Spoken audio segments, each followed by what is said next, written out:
बिस्मिल्लाहिर्रहमानिर्रहीम। अस्सलाम वालेकुम। A1 टीवी के साथ में हूं नम नकवी। सबसे पहले न्यूज़ हेडलाइंस। डेंगू के वार जारी। खैबर पख्तूनख्वा में डेंगू के बाइस एक और मरीज दम तोड़ गया।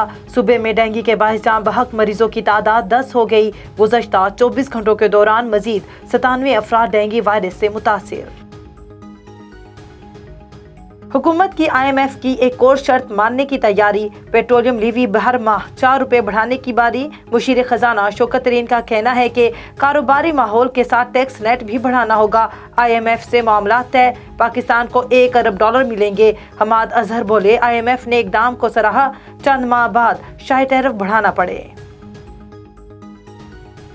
PDM का सरबराही इजलास आज होगा। स्टीयरिंग कमेटी ने सिफारिशात तैयार कर ली। जराये के मुताबिक लॉन्ग मार्च बल्दियाती इंतखाबात के बाद रखने की सिफारिश की गई। लॉन्ग मार्च के इख्तिताम पर असेंबलियों से इस्तीफों की भी तजावीज़ दे दी। वकला, सहाफ़ियों और दीगर शोबों के अफराद से मिलकर कन्वेंशन करने की तजवीज़। अफगानिस्तान में इस्तेहकाम के लिए पाक अमरीका रवाबत को गहरा करने की ज़रूरत है।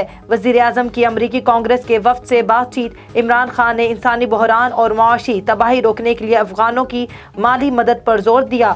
शाह महमूद से भी अमरीकी वफ़द की मुलाकात। खिते की सूरत हाल पर तबादले ख्याल। फ्रांस में कोरोना पाबंदियों के खिलाफ पुरतशद्दुद एहतजाज। कई गाड़ियां और अमलाक जला दी गईं। हुकाम के मुताबिक गवादे लैब में मुसलसल दूसरे हफ्ते एहतजाज किया गया। फ्रांसीसी हुकूमत ने कोरोना वैक्सीन लगवाना, कार्ड रखना लाजमी करार दे रखा है। हेडलाइन से फिलवक्त इतना ही। मजीद खबरों से बाखबर रहने के लिए देखते रहिए A1 टीवी। A1 टीवी, सब पे नजर, अंदर की खबर।